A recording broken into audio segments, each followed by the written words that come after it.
Hi there! VideoGaming Father here with video review of medieval-like metroidvania called Feudal Alloy. Will it keep your attention for a long time, or is it just full of boring backtracing?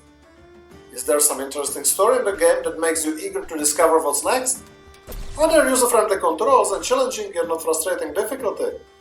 Is it suitable for fellow gaming fathers and their families, or should I better avoid it?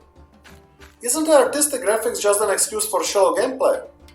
If you keep watching, Feudal Alloy will soon not be just another unknown game with an interesting name for it.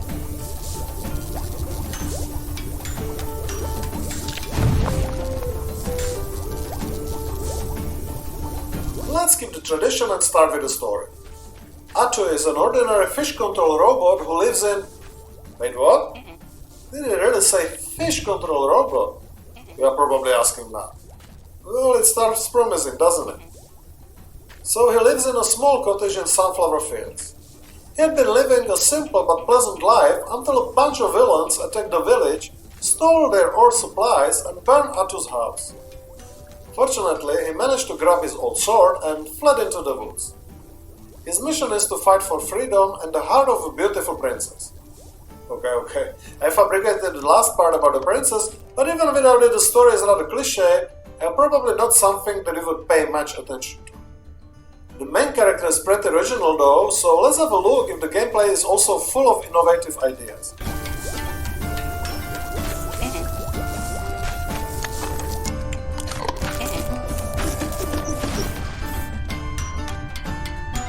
From the very beginning, Feudal Alloy feels like a classic platformer, or better metroidvania, as soon you will find out that there are more ways where to go, and that there is quite a lot of backtracing and revisiting the known areas. First thing that you will find rather unusually is that there is no tutorial in the game. You will just jump right into the game after watching, or skipping, the intro and need to find out how the game works by yourself. Luckily it's not too hard to do it as the game mechanics is rather simple, but still I think that at least some small tutorial that would make one familiar with the game should be there. So soon you will learn how to jump, slash with the sword, climb the ladder, open the boxes or use the elevator. The positive is that game mechanics are rather intuitive, so you will have no problems controlling your character. The negative is that what you see within the first few minutes is almost everything that you will be seeing for the rest of the game. So the typical Feudal Alloy gameplay looks like this. Your hero is jumping across the platforms until he finds either open doors or closed ones that need to be opened first, either by simple smashing or other destructive action to get further.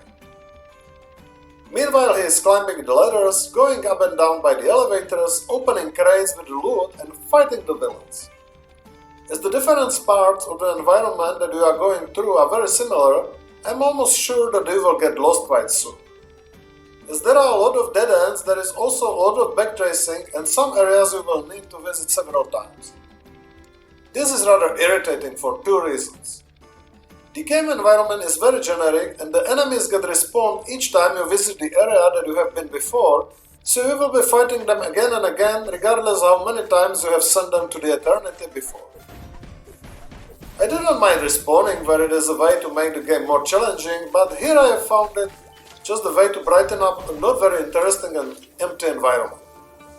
So I cannot definitely praise the authors for the game and level design. Do the fights with the enemies save it from boredom?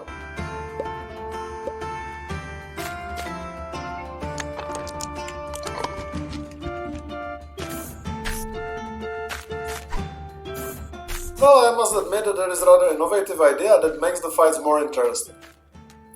There is an indicator of the temperature in the top left corner.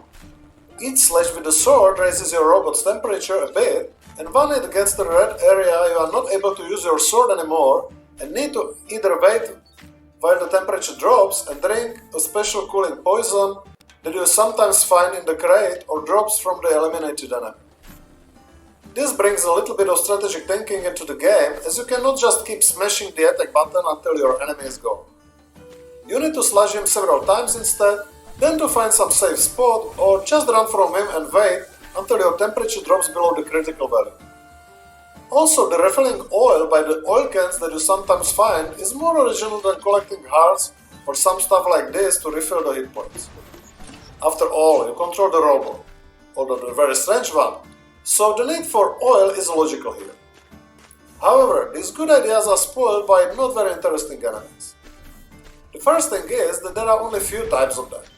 Some static armored towers that are rather weak and not very dangerous, small running robot that is fast but not very strong, flying mechanical wasps, and stronger robot with circle swords that can be challenging sometimes as it can stand more hits than the other enemies. Besides the low variety of enemies, they are also not too smart, so soon you will find the safe tactics for each of them, and the only challenge for you will be if there are many of them at one moment. And the other negative thing is that you will need to fight them again and again as they are respawning. What else can save this game from oblivion?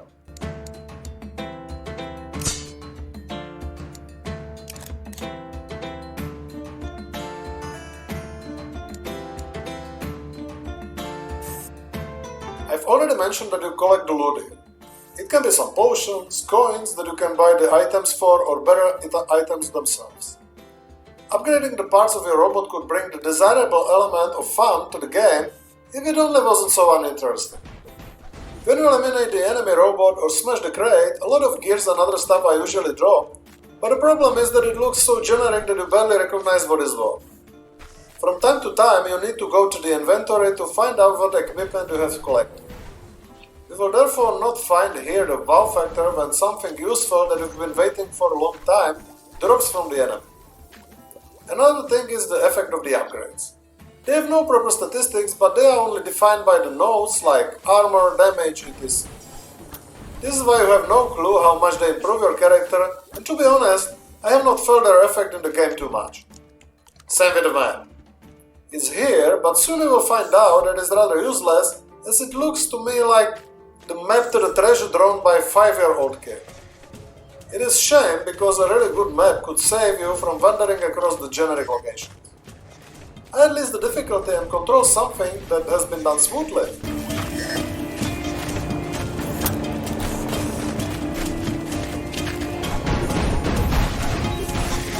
As for the difficulty, the game can be challenging sometimes when several enemies have been sent against you at the same time, so you need to use good tactics not to get overheated in the middle of the fight.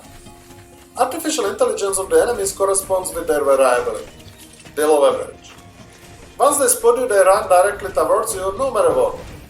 In general, the game is quite challenging but not frustrating. As for the controls, I've played on the Xbox controller and it was responsive enough most of the time.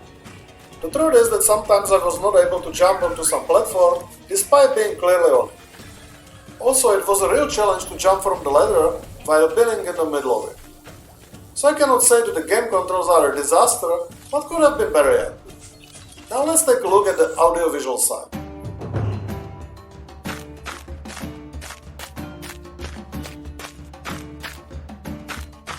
The graphics is hand-drawn, a little bit simplistic with a rather poor color palette and limited by the low variety of the environment. On the other hand, it is smooth and in high resolution, so I cannot say that it made me overly excited, but it also didn't make me disgusted either. The soundtrack is full of medieval-like tones that nicely fits the game and is one of the better parts of the game. As for the sounds, they are mediocre at best.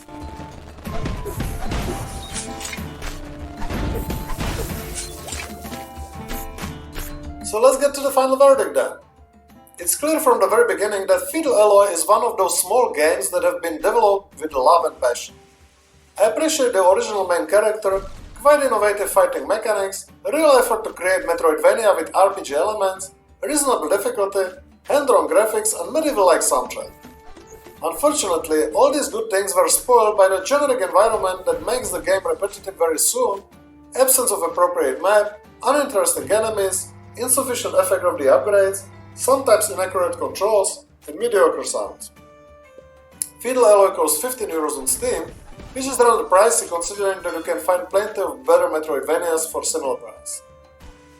It's not easy for me, but I have to give this game thumbs down and VideoGaming Father's index 5- out of 10. Not recommended. However, I can see all the effort that the developer and 2Games put into it, so maybe it will be much better next time. Thank you for watching my Feudal Alloy video review. If you have enjoyed it, please give it a thumbs up. and also consider subscribing to my Video Gaming Father's channel not to miss my new reviews. Hope to see you soon again!